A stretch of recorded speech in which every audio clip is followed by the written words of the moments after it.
Bom, boa tarde a todos. Eu me chamo Ângela, juntamente com o Lucas. A gente vai falar um pouquinho sobre as cultivares e também o melhoramento genético na parte do amendoim.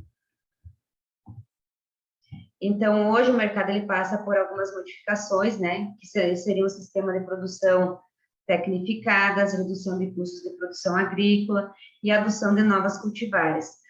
Também se tem uma crescente demanda, então, para os produtos industrializados de óleo,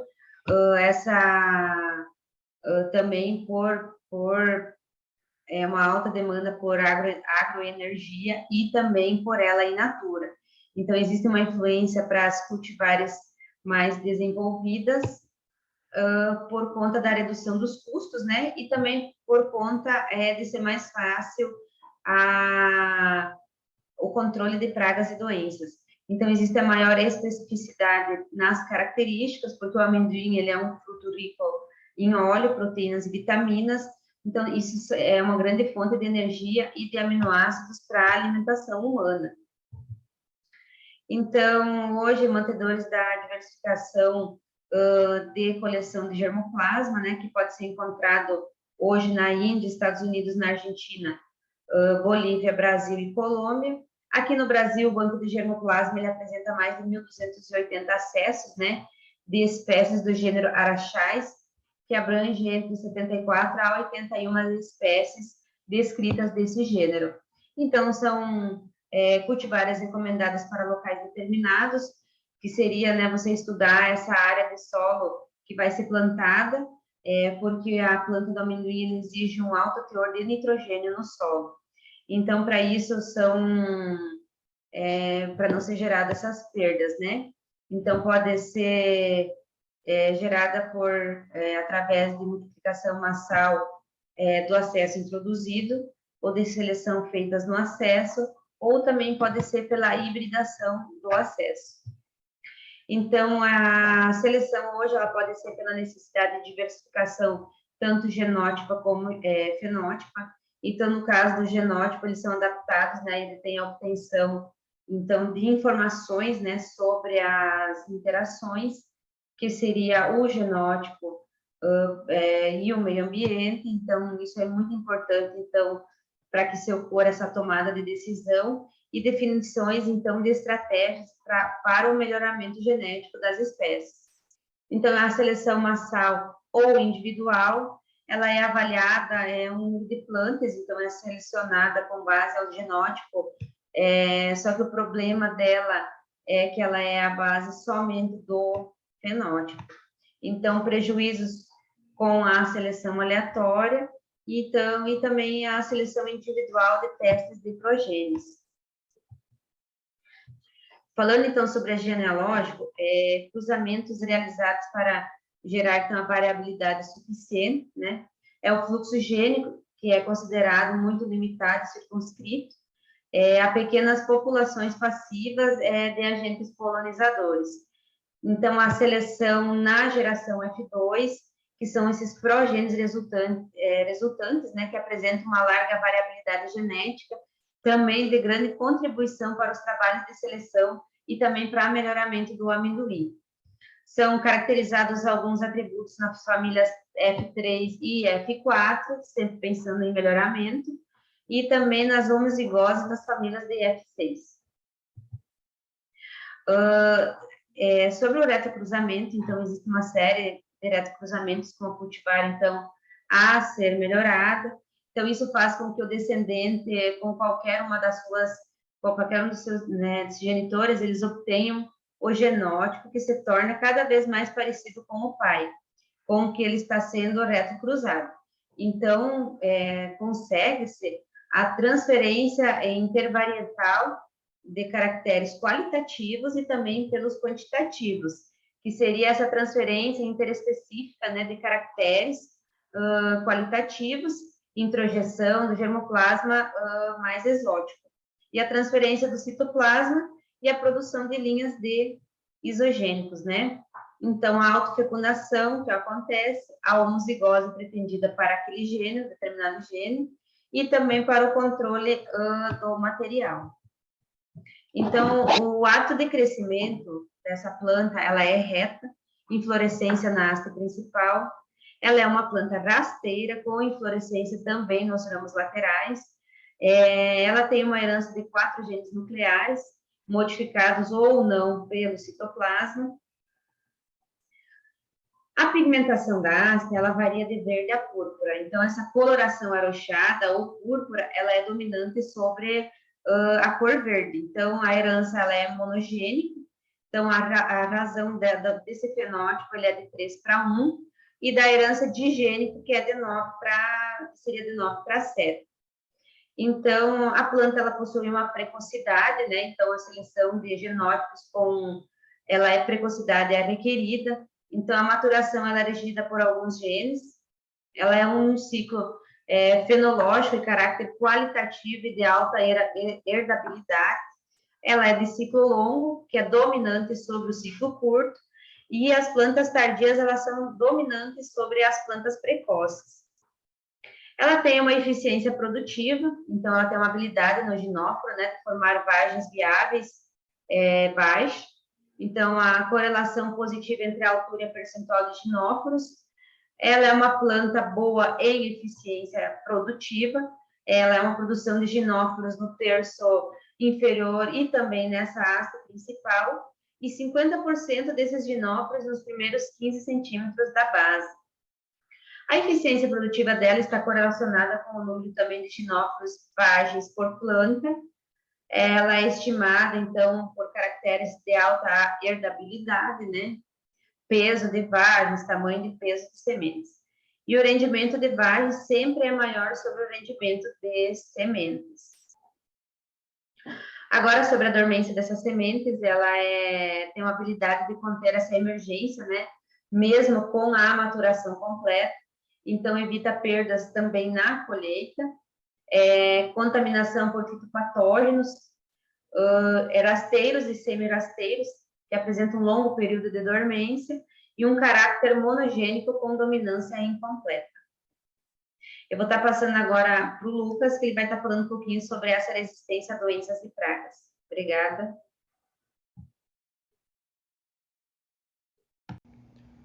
Bom, dando continuidade para as características, né, para o melhoramento do amendoim, agora eu vou estar falando um pouco sobre a resistência a doenças e pragas e também sobre algumas cultivares. Bom, essa resistência, né, às doenças e pragas é o objetivo mais almejado dentro dos programas de melhoramento. Isso vai depender de N fatores, né, dependendo das condições ambientais. E no caso de doenças, as doenças fúngicas da parte aérea do amendoim são as de maior importância econômica para essa cultura. A aplicação de fungicidas durante o ciclo da cultura ainda é um meio de controle para essas doenças, mas ainda assim vem-se buscando, né, o melhoramento genético para se alcançar cultivares que tenham tolerância, né, ou até mesmo resistência a algumas doenças. As doenças conhecidas que mais atacam também o amendoim são as cercosporioses, né? A mancha preta também e a ferrugem. Elas se constituem-se as doenças de maior expressão e potencial de danos para a cultura do amendoim, tanto aqui no Brasil como em outros países. Também tem a vergurose, né? E a mancha barrenta também, elas podem eventualmente causar danos econômicos também na cultura do amendoim, principalmente se o genótipo dos grupos ereto e do precoce, eles têm maior susceptibilidade para essas doenças. Bom, as características poligênicas, né, da resistência, bem como a ocorrência de várias doenças potencialmente prejudiciais às lavouras de amendoim, elas são fatores complicadores que complicam, né, o melhoramento genético. Porém, o fato de existirem acessos que aparentemente os mesmos genes conferem, existem acessos, né, que os mesmos genes eles conferem uma resistência a mais de uma doença. E isso cria como uma alternativa a possibilidade de utilização desses poligêneses, né, para se obter cultivares com resistência múltipla, ou ou seja, a resistência a mais de um tipo de doença. Isso é uma estratégia isso é uma estratégia que vem sendo utilizada, né, no caso para o amendoim, e a utilização dessas fontes de resistência a doenças foliares no amendoim podem ser definidas de acordo com o nível de resistência que se espera obter, no caso, ao longo do programa de melhoramento, bem como a função do prazo para a sua obtenção. Também em relação também às pragas, dessas pragas, no caso, o percevejo preto, né, ele causa grandes danos também a essa cultura, e ele ataca as várzeas e ele suga o grão maduro do amendoim, e ao se alimentar ele injeta, né, toxinas, e ele deixa uma lesão visível que vai prejudicar internamente e visualmente o grão. É assim que o percevejo preto ele age. Para conhecer essa relação, né, no caso, às vezes o produtor ele não consegue observar que na lavoura dele, porque os danos assim eles não são visuais assim na parte aérea da planta, né, são mais nos grãos. E assim, quem sente mesmo esse prejuízo seria as empresas que vão fazer que vão estar processando esse amendoim, né, ali que eles vão estar mais percebendo esses danos, né, e encontrando esses prejuízos. Outra praga também que acometa também o caso do amendoim seriam as viroses, né, de grande importância. E o melhoramento genético ele vem para tentar reduzir esses danos, de forma que torne as plantas elas mais tolerantes, né, ou resistentes tanto a pragas como doenças, né, que são uma das principais características desse melhoramento, né. Aí no caso ele, como está falando, problemas de suscetibilidade a doenças e insetos. Essa é um dos principais focos, né, desse melhoramento para estar tornando aí essas cultivares mais resistentes. Bom, resistência ao estresse hídrico. Ela é complexa, né, por fatores de caráter fisiológico e bioquímico, e intensidade e duração ao estresse hídrico. É a habilidade, né, da planta ela de utilizar a água de forma mais eficiente. Como vocês podem observar ali na imagem, a gente tem dois comparativos, né?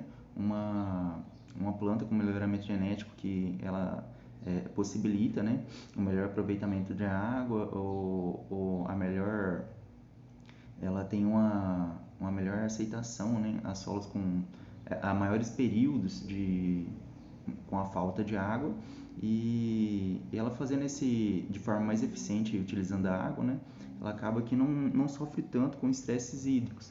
E como vocês podem observar do lado direito, a planta ali está praticamente já murchando, né, então com as folhas já contorcidas, enquanto a imagem do lado ela ainda não aparenta, né, sinais de deficiência hídrica, porque ela tem um melhoramento genético e ela tem as condições para ela suportar esse estresse durante alguns períodos, né, com melhor eficiência. A habilidade de características à resistência à doença, né, também, e a produção de vagens que contribua pelo índice de colheita, né, ainda assim colher bem, mesmo que as condições de umidade não tenham sido tão satisfatórias, mas ainda assim essas cultivares que têm esse melhoramento para o estresse hídrico, elas conseguem se adaptar melhor, né, e ainda assim conseguir um potencial produtivo satisfatório. Bom, cultivares no Brasil. Bom, o mercado ele é relativamente pequeno, né, em relação a outras culturas. A taxa de utilização de sementes fiscalizadas, né, é baixa. No caso, para você adquirir sementes de boa qualidade fitossanitária, a fiscalização não é tão rigorosa quanto outras. No Brasil, há 29 cultivares de amendoins registrados, e o melhoramento genético de amendoim desenvolvido pelo IAC, que é o Instituto Agronômico, né, se destaca no Brasil pela qualidade e potencial produtivo. No caso aqui do Brasil, eles conseguem uma alta produtividade acima de 6.000 quilos por hectare em casca e cultivares IAC representam 70% da produção paulista de amendoim. O estado de São Paulo, por exemplo, ele produz cerca de 800 mil toneladas de produtos em casca, o que representa mais ou menos cerca de 90% do volume nacional produzido. O Instituto, o IAC no caso, ele desenvolve e disponibiliza ao setor de produção cultivares que reúnem a qualidade do grão, a alta concentração de ácido oleico e que proporcionam uma maior longevidade prateleira, né, para os produtos industrializados. Com esse perfil, os materiais IAC são muito importantes para a indústria de doces e de óleos comestíveis. No caso, esse melhoramento, né, ele aumenta a vida útil, né, como vocês podem, eu citei anteriormente, aumentando essa concentração de ácido oleico, ele vai estar disponível por muito mais tempo nas prateleiras, vai evitar que esse produto se degrade com o tempo. E as principais cultivares de amendoim em cultivo comercial do IAC que se destacam são a IAC 503, a IAC 505, IAC OL3, IAC OL4, IAC OL5 e a IAC Sempre Verde. As cultivares IAC também atendem cooperativas que fazem rotação com áreas de canaviais também. No caso que tem que se fazer a rotação de culturas, porque com o tempo você vai ter uma maior incidência de pragas e doenças ali, né, relacionadas à mesma cultura por longos períodos de tempo, né? Bom, agora falando sobre algumas cultivares que a gente tem aqui, tatu ou tatu vermelho. Essa cultivar ela tem um ciclo mais ou menos de 90 a 110 dias. As sementes são vermelhas, de formato arredondado e pequenas, como vocês podem observar ali na imagem, né? É um tamanho menor. O teor de óleo é em torno mais ou menos de 48%. As vargens dessa cultivar elas são alongadas, com 3 a 4 vargens, e é uma cultivar antiga oriunda dos Estados Unidos. Agora uma cultivar da que eu mencionei antes, né, a IAC Tatu ST. As características elas são semelhantes ao tatu vermelho, que é a anterior que eu tinha mencionado. Ela tem as vargens com diâmetro um pouco maior, como vocês podem observar ali na imagem, né? É bem mais comprida um pouco as vargens dela, né? Ela tem uma melhor granação e um crescimento mais vigoroso e uniforme. No caso, com uma melhor granação, após o processo de colheita, né, fica mais fácil. Por esse tamanho, esse melhoramento genético, no caso, facilita, né, durante o processo de colheita, de estar retirando, né, os grãos das vargens, né? Isso vai estar facilitando esse tamanho maior. Então, esse melhoramento vem para facilitar um pouco da colheita. E a C5, ela possui o porte ereto, com a haste principal pouco proeminente. Os ramos dessa cultivar, elas são os ramos primários inclinados. A produtividade ela vai variar em torno de 20% superior ao Tatu S. As vargens com 2 sementes de película vermelha e tamanho de grão médio. Já no caso, a primeira já era um grão menor, né? A segunda é maior e este é um grão mais de tamanho meio médio. Bom, outra cultivar também é o IAC Caipó. Ele possui o crescimento rasteiro e de ciclo longo. As vantagens com sementes as vargens ela tem sementes médias de coloração castanha e ela possui dormência fisiológica. A produção de 31% superior ao tatu, então ela possui uma maior produtividade e a colheita ela pode ser mecanizada e ela possui resistência a doenças. As doenças, no caso que eu falei anteriormente, né, que acometem mais a cultura do amendoim, como a cercosporiose, né, as manchas pretas, estão entre elas, né, essas resistências. Já no caso da Runner IAC 886, ela é obtida a partir de 20 ciclos de seleção massal. O crescimento dela é rasteiro também, e o ciclo é em torno de 130 dias. Ela tem um ciclo um pouco mais longo, né, do que as outras, como vocês podem observar, que são em torno de 90 a 110. Essa já possui 130 dias e ela possui altas produtividades. As vagens com 2 sementes e grãos com película meio rosada. Como vocês podem observar os grãos ali, ela não tem aquela coloração mais avermelhada escura como as outras cultivares anteriores, e isso são características herdadas, né, no melhoramento genético. A BR1. Essa é uma cultivar da Embrapa. O porte dela é ereto e o ciclo dela também é precoce. Possui uma elevada produção de vargens. O rendimento de sementes é de 73%. As vargens elas possuem de 3 a 4 sementes de coloração avermelhada. E ela possui um baixo teor de óleo, no caso de 45%. Outra cultivar também da Embrapa é a BRS 151L7. Ela possui, como vocês podem observar, um ciclo mais precoce que as outras cultivares, em torno de 87 dias. O porte é ereto e a altura em torno de 45 centímetros. As vargens e ginóforos de coloração verde. Vargens médias com bico e sementes vermelhadas alongadas. O teor de óleo dessa cultivar ela chega a 46%. BRS Havana.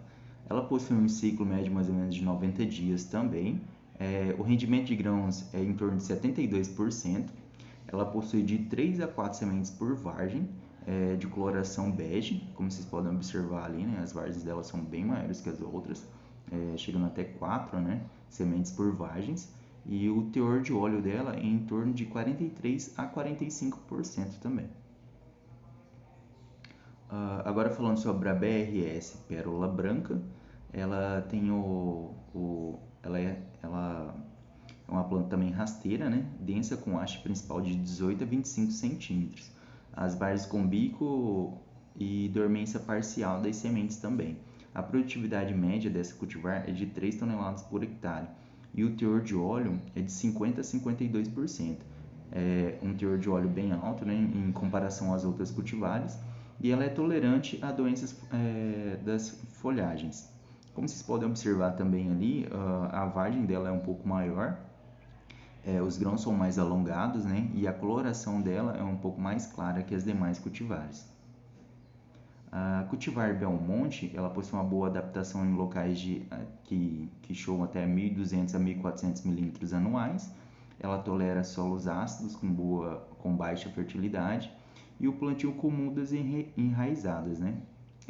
O plantio é com mudas enraizadas. O teor de proteína é em torno de 19% e recomendado com consórcio com braquiária. Alqueire 1. A produção de matéria seca de 8 a 12 toneladas por hectare, a proteína bruta em torno de 17 a 22% e a digestibilidade dela é em torno de 60 a 70%. Pode ocorrer timpanismo quando pastejada pura, né? No caso, no caso, as referências bibliográficas, né? E fazendo mais um comentário. Um pouco da dificuldade, né, de se fazer um melhoramento no amendoim é que o amendoim é uma espécie alotetraploide, de genoma AABB. As espécies silvestres, a sua grande maioria são diploides, associados ao grupo genômico A ou B do amendoim. A distância entre as espécies silvestres e o amendoim cultivado vai desde a ploidia à inequação agronômica das plantas silvestres, como tamanho muito reduzido dos frutos e sementes ramos excessivamente prostrados e baixa produção. E uma das principais limitações para o uso de parentes silvestres como fonte de resistência é a incompatibilidade, com muitas delas em cruzamentos com amendoim cultivado. E assim, se dá para aproveitar esse germinoplasma em um trabalho de longo prazo. Bom, nosso trabalho era isso, espero que vocês tenham entendido e muito obrigado, agradecemos pela atenção.